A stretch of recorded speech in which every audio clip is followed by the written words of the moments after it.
Tonight we're looking at turning the Dharma wheel, looking at the Buddha's first discourse, Dhammacakkappavattana Sutta, and in particular focusing on the middle way, which is his introduction of what we now call Buddhism. So tonight we're going back to the very beginning of the whole thing. The Buddha is a young man, 35 years old, freshly awakened. These events take place on the full moon of Asalha, July, the lunar month, which corresponds roughly to July, 2 months after his awakening.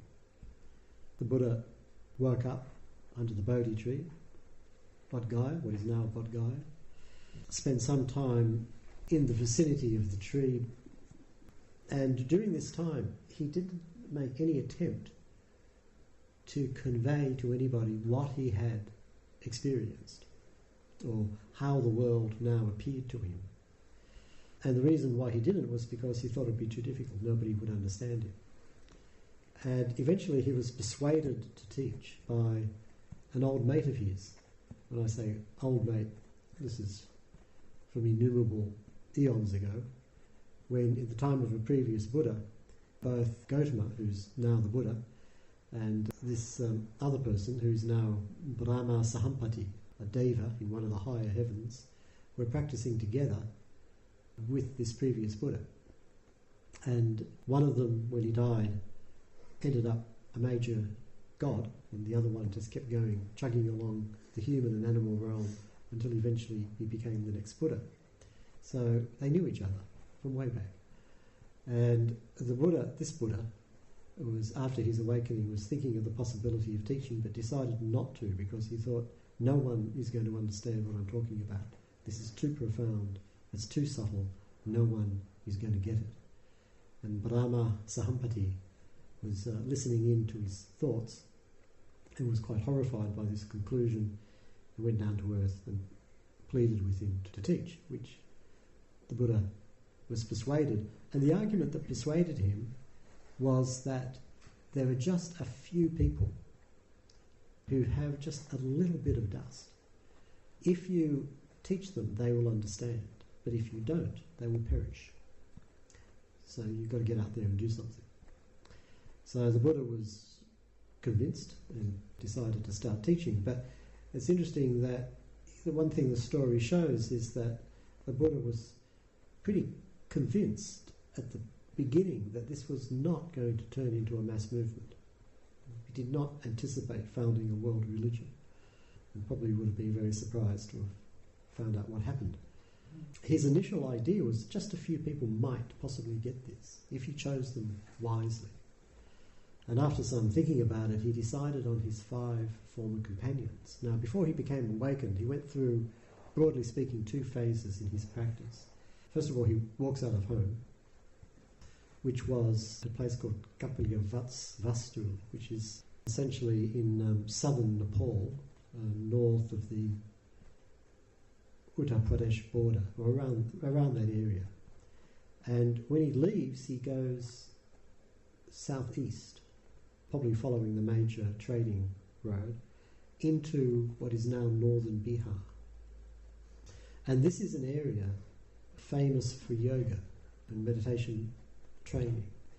And he takes up with first one and then another major teacher. In both cases, he completes the training, both academic and meditational, graduates, is invited to become a teacher himself, and then says, "You call this Dharma? You've got to be kidding me." And he walks out. He's not satisfied. In other words, he has a history of walking out, basically. He walks out on his family, then he walks out on his first 2 teachers and their communities. He ends up on his own, but he gathers, or not so much gathers, but a group of 5 companions gather around him. Now, they're not disciples because he's not teaching. By this stage, he's just practicing on his own. But these characters are determined to stick around with him. So there's some tenuous connection between them. They don't form much of a community, but they're kind of in the same place. And at this point he's in his second phase, and he's practicing austerities. Now this is an ancient Indian tradition, tapas. We came across a similar word the other night when we talked about ardency, atapa, from heat. And tapas is the practice of generating heat. But in this context, the heat, the power that comes from austerities, from self-inflicted pain of one form or another. And you have a whole series of practices in this tradition. With the Buddha, his major one was self-starvation. In his later years, when he was reminiscing about the early days, he used to talk about how he could poke his finger into his belly and find his backbone. So he was pretty rigorous. He's quite fanatical. You can see this is a young man who is rather difficult to talk to. He knows what's best and that's it. They're quite macho, obviously, in his attitudes and approaches. And so he practices austerities and at some point realises that this is a dead end and gives up and starts to eat normally. And his companions are fed up because they think he's given up on the whole job and they walk off. Or alternatively, and this is unclear, he walks off. Perhaps this is another case of abandoning his prior community. Maybe they both walked off. Maybe it was mutually agreed upon divorce. In any event, they leave. And now, sometime later, unspecified time later, the Buddha has found the way to awakening, and he has in fact woken up, and he's now the Buddha. And he's looking for someone to teach, and his mind comes upon these 5 companions. And so he goes off to find them, and because of his psychic powers, which he now has because he's a Buddha, he knows where they are. They're staying at a place called Isipatana, about 15 miles, or 15 kilometres. Is it miles or kilometres? I forget. North of Varanasi, or Varanasi as it's known in suttas. And the Buddha walks off to find them. On the way, he happens upon a guy called Upaka, and Upaka is an Ajivaka. This is one of the groups of samanas. Remember that in the Buddha's time you have samanas and brahmanas. The brahmanas are the hereditary Vedic priesthood. The samanas are this miscellaneous collection of everybody else, all the ratbags and yogis and philosophers and so on. And one of these groups of samanas were the Ajivikas, who also practiced asceticism and meditation. And when he meets Upaka, Upaka comes up, Upaka is interested, he comes up to him and says something like, your features are radiant, your complexion is clear. In other words, clearly you've got something, you're quite a remarkable looking character, clearly something's happened. So who is your teacher and what does he teach? And if a Buddha could be miffed, which I'm sure he couldn't be, but if he could be miffed, it seems that the Buddha was miffed, and he said, I don't have a teacher. I'm it, mate. I am the Buddha. And he launches into this spontaneous poem of praise of the Buddha, who happens to be himself. He's trying to get something across to Upaka. And what he's doing is plugging into a tradition which becomes very important in Buddhism, the power of truth. It's believed that truth has power. If you simply speak truth, then the speaking of this truth has power to change things, almost magical.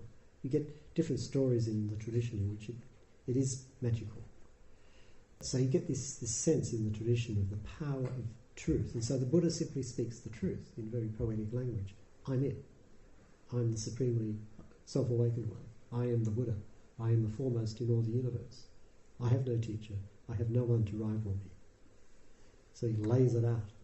And Upaka kind of looks at him and says, could be translated roughly as, yeah, whatever. and he walks off, not impressed. So they head off in opposite directions, and the Buddha continues to Isipatana, perhaps reflecting on, it is going to be tough teaching. I mean, what to do?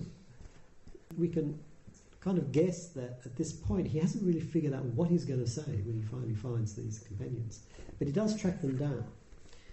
On the full moon of Asalha Puja, they see him coming, And they're still really pissed off with him. And they decide, well, just ignore him. Just pretend he's not here. But like Upaka, they're struck by his appearance. There's something about him that they can't help themselves. And so they get up and they greet him and they make a seat for him and they sit him down. But they're still very resistant. They really don't like this guy. And the Buddha offers to teach them. He's learnt something from his encounter with Upaka. With Upaka, he made no offer. He just launches into this thing, this declaration. Now he's learned to be a bit more diplomatic. So he says, look, I can teach you now. You were chasing after me to teach you. And previously I wouldn't. Well, now I can. But he's lost his audience. And they say, we're not interested. Forget about it. And he offers again. No. And he makes the third offer. Now, as you know, the number 3 has symbolic significance. To do something 3 times, he's saying, I really, really mean this. And this time he adds something. He asks them a question. And he says, have you ever known me to speak like this before? Have I ever before declared that I was enlightened? And they said, no, you never have. And he says, well, I'm saying it now. And that persuades them to listen to him. Because although they really don't like him, still they respect him. And they know that he would never tell a lie. And so they're persuaded to at least listen to what he says. So now he's got an audience, and now he can start to say something. But the question is, what can he say? What can he say to convey something which is so profound and subtle that at first he thought nobody's ever going to understand this? And he's dealing with an audience who is hostile. Worse, they're just like he was. I mean, these are blokes, all of them. All of them actually older than him. He was the youngest. All of them complete fanatics, die-hard fanatics, pursuing this extreme path, not reasonable kind of blokes. And he might have reflected how, when he was practicing with them, if anybody had wandered in from outside and said, right, now I'm going to tell you the truth, and now I'm going to point out what you're doing wrong, what would his response have been? It's like, get out of here, don't waste my time. So now he's got to somehow persuade these characters. And not only that, they're still pissed off with him. So it's even harder. So what strategy can he hit upon to break through the resistance? And what he hits upon is what we call the middle way. So this is how the discourse begins. This is how I heard it. Once the Blessed One was living at Varanasi in the deer park at Isipatana. There he addressed the group of 5 bhikkhus. They're called bhikkhus, but actually at this stage they are not. No one has been ordained. These are just ascetics. The Buddha says, these 2 extremes should not be followed by one who has gone out into homelessness. What 2? The pursuit of sensual happiness among sensual pleasures, which is inferior, normal, the way of ordinary people, lacking in refinement and useless, and the pursuit of the practice of self-exhaustion, which is painful, lacking in refinement, and useless. Avoiding both these extremes, the Tathagata has awakened to the middle way that gives rise to seeing and understanding, and leads to calming, direct knowledge, full awakening, nibbana. And what is the middle way that gives rise to seeing and understanding, and leads to calming, direct knowledge, full awakening, nibbana? This noble eightfold path, right view, right aspiration, right speech, right action, right livelihood, right energy, right mindfulness, and right unification.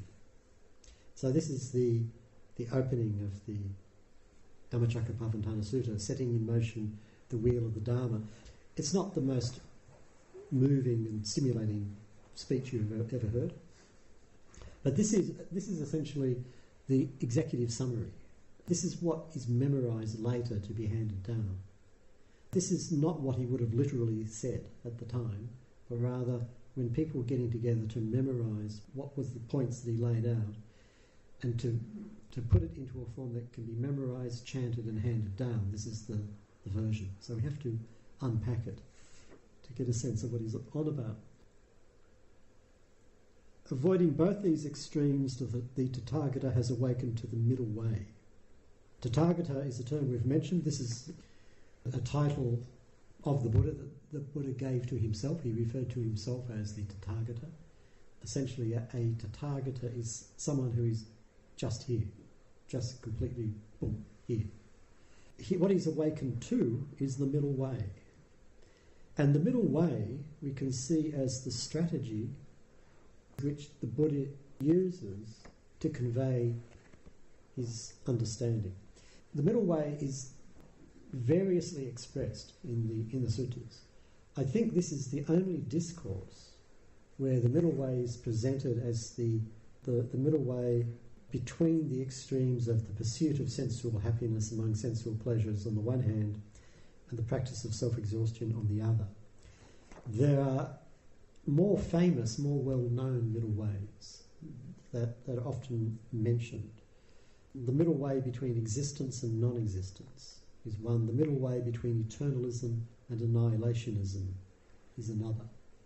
This one, between the pursuit of sense pleasures and self-exhaustion, is unique to this particular discourse. He doesn't mention it again, as far as we know. The middle way is essentially a way of presenting dependent arising, paticca samuppada. It's a way of presenting a general principle, and he's applying it to a specific situation, the situation right in front of him. He's aiming this at these 5 companions and their situation. The important thing here is the context. One of the reasons why the Buddha is regarded as a great teacher is because he became acutely aware of the importance of context. You can say the right thing in the wrong context and it doesn't work. You've got to pitch what you say according to the context. And this is illustrated in the way that the discourses begin. They always begin this way. First of all, this is how I heard it. So it's an oral tradition. This is the way it was chanted, and this is the way I heard it. In this particular discourse, once upon a time, so you set the time. The Blessed One was living at Varanasi in the deer park at Isipatana. You set the place. There he addressed the group of 5. You set the situation. Time, place, event. You add those together and you get a specific context. And out of that context arises this specific teaching. So sometimes it will be at one time when the Buddha would be wandering in a certain country, he would meet a certain person and such would happen, and then the Buddha says, ... The teaching is always specific to the situation, but it's conveying a general principle that is simply being adapted to different situations. And this is what he's doing here. The context here is he's got to penetrate the defences of his audience. Now this is something that he has to do with every audience, not just these characters. He's teaching Dharma. He's teaching the truth.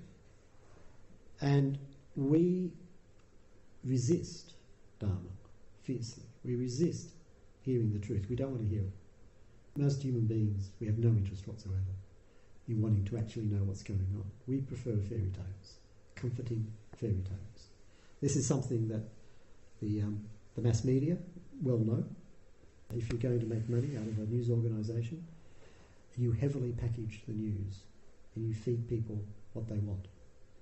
Now, people like to go to horror movies, and people like a bit of violence on their news programs. Not too much, just a little flash, just to get them excited.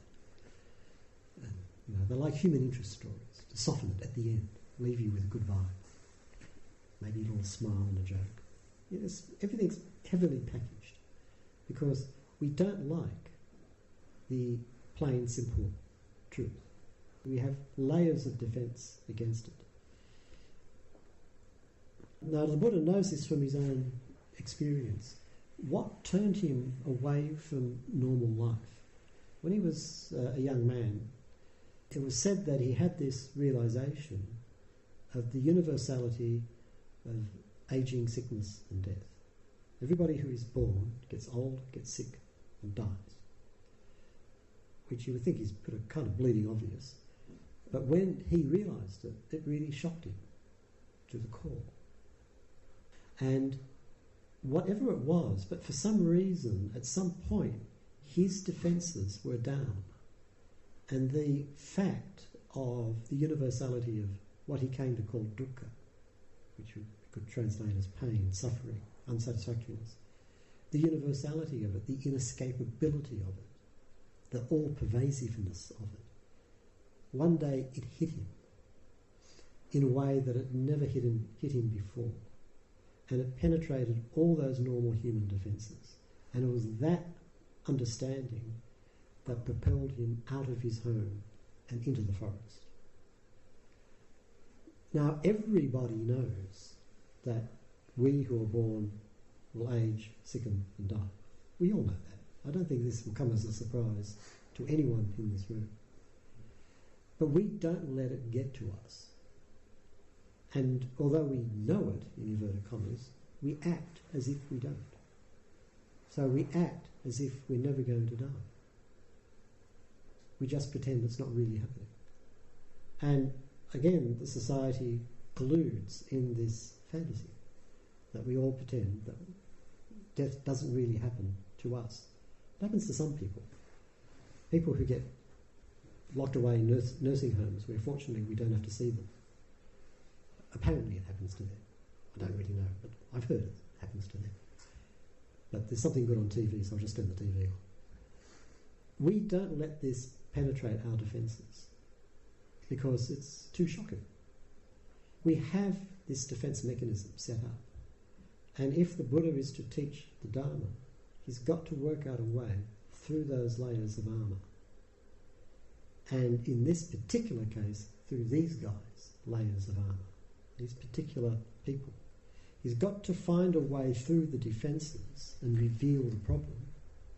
But he's got to do more than that. He's got to show them a way out of the problem.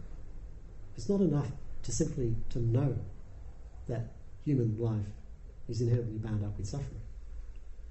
What we need to also know is there is a way out of our dilemma. There is something we can do about it. So this is what he has to do. Now, these particular people in his audience were practices of extreme asceticism. Now, the basic theory behind asceticism is that if you want to attain sukha, which is bliss, happiness, fulfillment, etc., the way to do it is via dukkha, pain. So, if you can master yourself, if you can go through pain and hit the bliss at the other side, this will create some kind of mastery, some kind of understanding. And if you do it enough, whammo, you'll be awakened. It's a very macho approach. This ascetic path begins with a fundamental insight, a fundamental understanding, which we could express in contemporary language as the understanding that consumerism does not work. The normal human strategy for attaining happiness is to get more, to become more, to produce more. This belief comes up in our society as if only we increase the standard of living enough, then we'll all be happy. But this is the purpose. This is why we're here. Certainly this is why governments are here. We elect our politicians so that they can grow the economy. That's their basic job. And if they don't do it, we've got to chuck them out and bring in people who can. So the economists are the high priests of our society. We're locked into this whole pattern. Consume more, get more. Look, you've had it for 5 minutes. There's a later model. Chuck it out, get another one.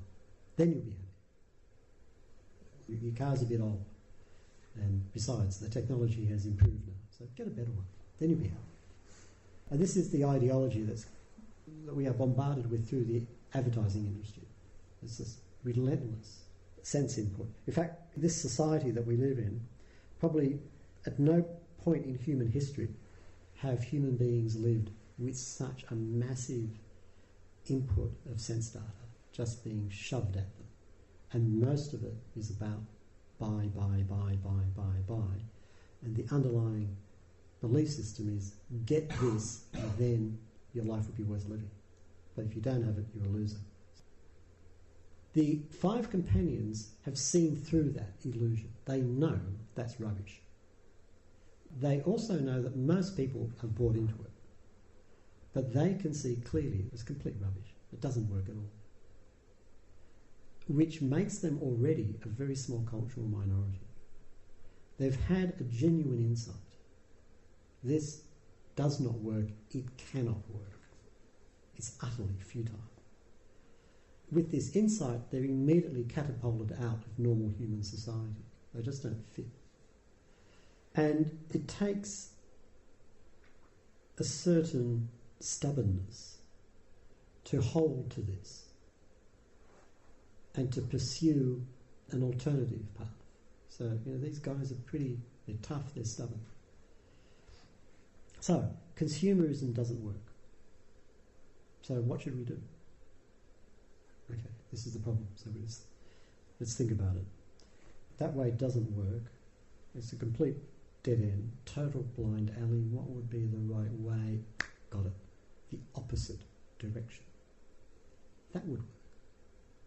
If I want to go the right way must be opposite to the wrong way. If the wrong way is consumerism, is trying to have more, get more, the right way must be to get rid of everything. If the wrong way is trying to satisfy every sense desire, the right way must be to deny every sense desire and to transcend that somehow, to go through the pain that I'm hiding from and to somehow transcend it. And then you get that stubborn, extreme, macho attitude piled onto it. And so let's just generate a bit extra pain here, boys. Let's see who can endure the most. And let's get together in a kind of team. We're competing to see who can flog each other the most.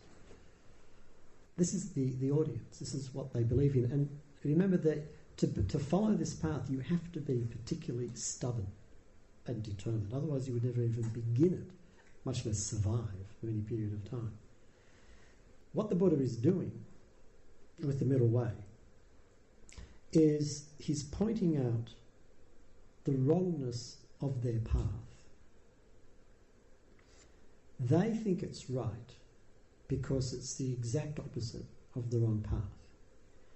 What the Buddha is saying is it's wrong precisely because it's the opposite of the wrong path. The opposite of the wrong path is another wrong path. The first wrong path, consumerism, is what he calls an anta, which gets translated as extreme. An anta is a peak, like a mountain peak is the anta of a mountain. You can't go any further than this. So in another context, it's an extreme. If you pursue one thing to the end, it's an extreme. So that didn't work. I'll try the opposite. But the Buddha is saying, you think that should work because it's the opposite, but it won't work precisely because it's the opposite. And because it's the opposite, it's just another anta. It's a different one. It's the shadow of the first.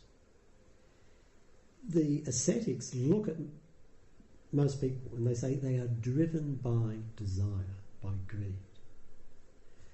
And they're just hopelessly up a blind alley. So we're going to go the opposite direction. And the Buddha is pointing out, if you head in the opposite direction, you're not being driven by greed, but you're being driven by aversion, which is the opposite of greed. And that too is a dead end. And it's a dead end because it's the opposite. These are two extremes.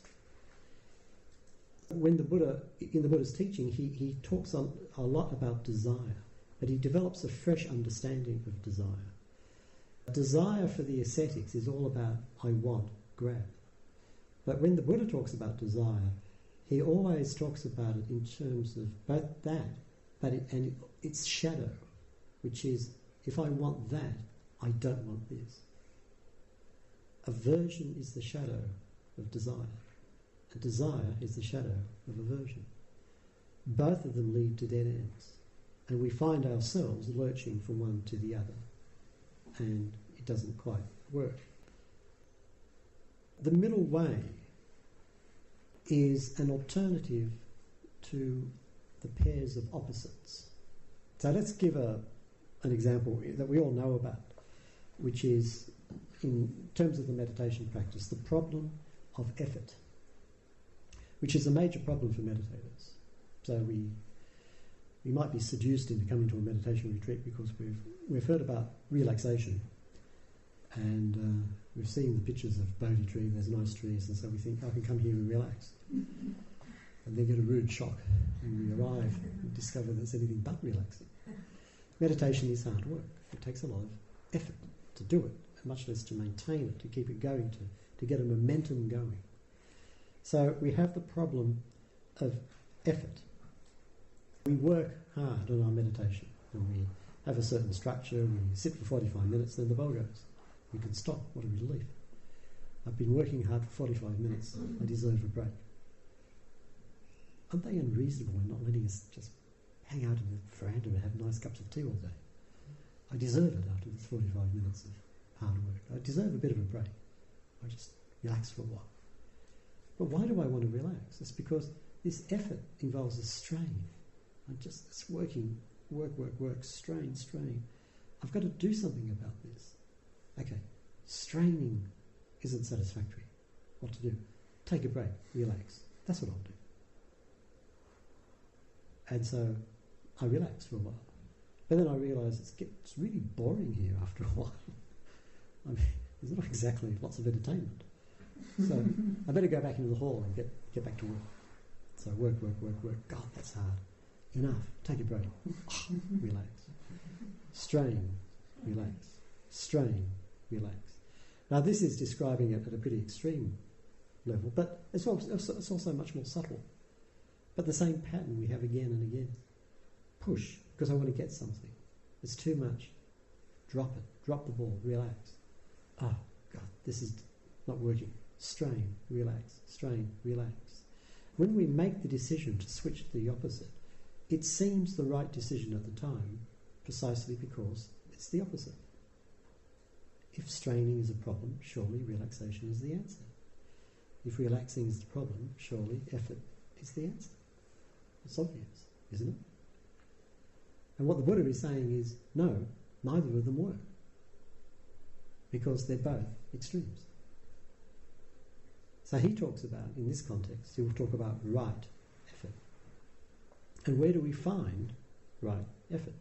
We don't find it here with the relaxation, and we don't find it here with the straining. We find it somewhere in the middle. This is the middle way.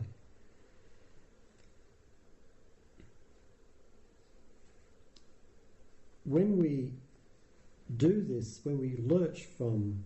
What is the middle way? Sometimes the middle way is conveyed as moderation, which I think basically gets it completely wrong.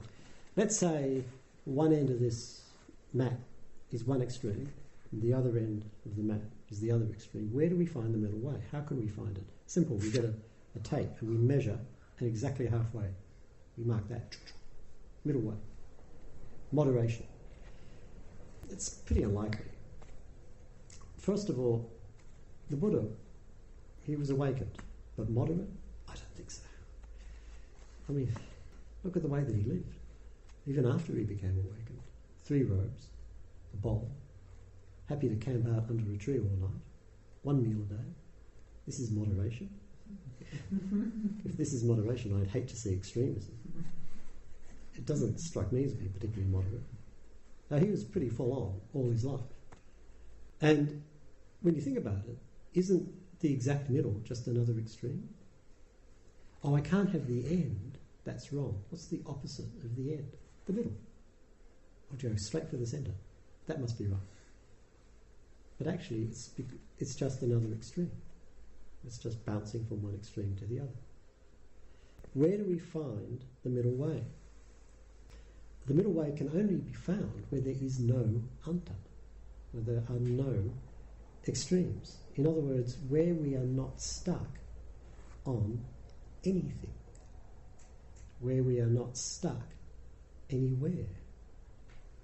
The middle way is found as a dynamic balance between the opposites.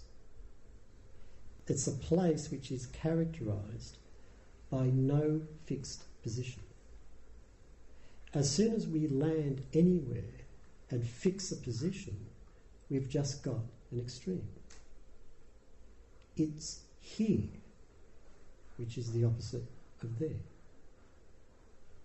It's right, which is the opposite of wrong. It's Buddhist, which is the opposite of not Buddhist, etc. As soon as we land somewhere and hold on to it, we've just hit an anta, an extreme, a limit, and we've missed the middle way. So the middle way is impossible to pin down. The one thing we can be sure about it is that we can only find it in the present. If you look again at the problem of effort, the problem of effort is very much bound up with the problem of time. Right now, I am meditating. Why?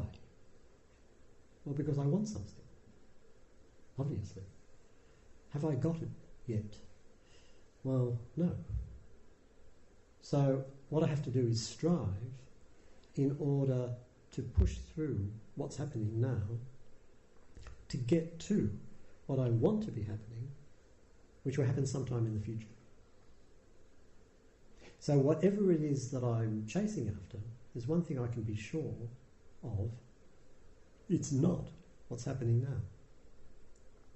I have to somehow push through what's happening now to get to where things really start to happen, which will be later on. Except that it's always going to happen later on, so I never quite get there. But we cannot find the middle way in the future. The middle way is not something which is going to happen. Something which is going to happen is an anta, it's an extreme. It's the opposite of the past. Or perhaps it's the opposite of the present. Perhaps past and present are both opposites. Past and future are both opposites of the present. But in any event, it's got this swinging from one side to the other quality that the extremes have. The middle way, if we're going to find it, can only be found in the present. But in the extended present that we've been talking about in the context of mindfulness. So if there's any holding to the past or striving for the future, we can be pretty sure it ain't the middle way. I'm striving to get something that I haven't got. Alternatively, I'm trying to get back to my meditation as it was before. If you ever had the experience where you're meditating away and you're distracted, and you suddenly realise you're distracted, and you think, well, my job now is to get back to my meditation object. Have you ever done that? So what are you trying to get to? What you're trying to get to is the past, before things went belly up. But we can't get back to the past. It's impossible. We can no more get back to the past than we can get forward to the future. And both of these are extremes. The middle way is found now. It's found here, or it's not found at all. The middle way has this characteristic of dynamic balance, of no fixed position. And so when the Buddha gives his first definition of it, he says, what is the middle way? that gives rise to seeing and understanding and leads to calming, direct knowledge, full awakening, nibbana. This noble eightfold path, right view, right aspiration, right speech, right action, right livelihood, right energy, right mindfulness, and right unification. The metaphor that he gives is the path, but you notice it's complex. From the very beginning, it's complex. There are 8 factors in it. It's a complex system made up of 8 aspects. But this is a system made up of 3 subsystems, because in other discourses it will be divided into the 3 trainings of Sila, Samadhi and Panya. It actually begins with Panya, wisdom, right view, right aspiration. But do you notice it's already complex? It's already made up of 2 parts. Then you get the right speech, action and livelihood. This is ethics, Sila. But again, it's made up of parts. It's dynamic. There's a threefold balance involved here.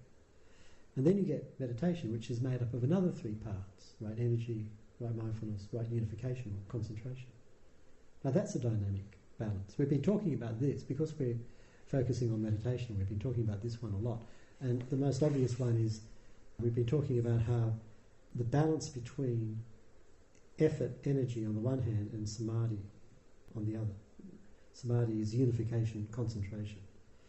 Now, if you look at these 2, effort, energy, is the do aspect of meditation. I have to do something. I've got to send awareness to my meditation object, and I've got to do it right now. And then I've got to do it right now, and I've got to do it now, and I've got to do it now, and I've got to do it now. So this is the energy, the work aspect, the relentless quality of it. I have to do it now. The fact that I did it 10,000 times before in the past is completely irrelevant. I've got to do it now. Then there's samadhi. Samadhi doesn't do anything. Effort, energy is active. Samadhi is receptive, peaceful. It's not doing anything at all. If anything, it's receiving. It's completely different. And these 2 need to be in balance. If there's too much effort relative to unification, I can have a very clear, focused mind, but it's tight, restless, and I can't maintain it. Or if I do maintain it, I just blow up. I just go completely crazy. I can have too much samadhi, unification, concentration, relative to energy. The mind is very peaceful, still, but dull, not really with it. We're constantly trying to balance these 2. And the balancing factor is mindfulness. So mindfulness there's an active quality to it, but there's also a receptive quality. There's an active quality, I'm reminding myself I am already aware. I'm reminding myself to be aware. But it's got a receptive quality to it as well. It doesn't matter what I'm aware of. Mindfulness will receive anything at all. So it's got both. And it balances the other 2. And so it brings this little subsystem into balance. But this little subsystem has to be in balance with the one over here, which is the wisdom, right view, right aspiration. These 2 have to be in balance. And then they can balance this one. But then there's this one in the middle, which is 3, and they have to be in balance. And when they're in balance, then they can balance the other 2. And the other 2 can balance it, and so on. So you've got all of these interrelationships happening between the 8 factors. And at any point, if any one of them is out of whack, the whole system is out of whack. It's a constant dancing to find the balance. It's kind of Dharma surfing. Not that I've surfed, but... And any fixed position, any fanatical holding on to one thing is pretty much guaranteed to upset the balance. This, is, of course, is precisely what the ascetics were doing. They were holding ferociously to a single fixed position. And so, although they were, well, as the Buddha himself pointed out, when he was reminiscing about his days as an ascetic, he said he developed unremitting mindfulness. Just ceaseless mindfulness and strong concentration with such effort that he said sweat poured from his armpits. with the effort. Now, what I need to ask you is, have you ever made so much effort in your meditation practice that sweat has poured from your armpits? This is a fixed, fanatical holding on to one thing with huge determination. And so you can develop some interesting meditational states out of it. But it's hopelessly out of balance. The middle way has this inherently dynamic quality of the complete absence of any fixed position. It's constantly moving. It's constantly adapting. It doesn't stay still. One of the implications for this is it's never under our control, which is one of the reasons why we resist it. If we practice meditation long enough, we realise we don't know how to meditate. We realise when we sit down that we don't know what's going to happen next. And it always comes as a surprise. Sometimes it's a pleasant surprise, sometimes it's an unpleasant surprise. But we know that we're not in charge. When we start, we strive to become in charge. We think that's the job. And eventually we realise, actually, we can't. We can get some interesting experiences if we're in charge. But it's a dead end. It's just another hunter, another extreme. This is the teaching of the middle way, which is the fundamental principle that guides the whole enterprise. And where it relates to our situation is to recognise the inherent dynamism of what we are doing. We cannot pin it down. What we're constantly doing is bringing it back into balance to get a sense of what balance feels like, and then recognising when we fall out of it. This is not it. So I've got to make some kind of adjustment to bring it back into balance. Okay, this is it. Whoops, I just lost it again. Okay, so what do? I do this. Yeah, it's coming back. Okay, now I've got it. Whoops. It has this fluid, dynamic quality to it all of the time, which you can look at and think this is incredibly frustrating. But on the other hand, you could look at it and think this is fun. You've really got to play with it in order to get a sense of it. But it can only be found now.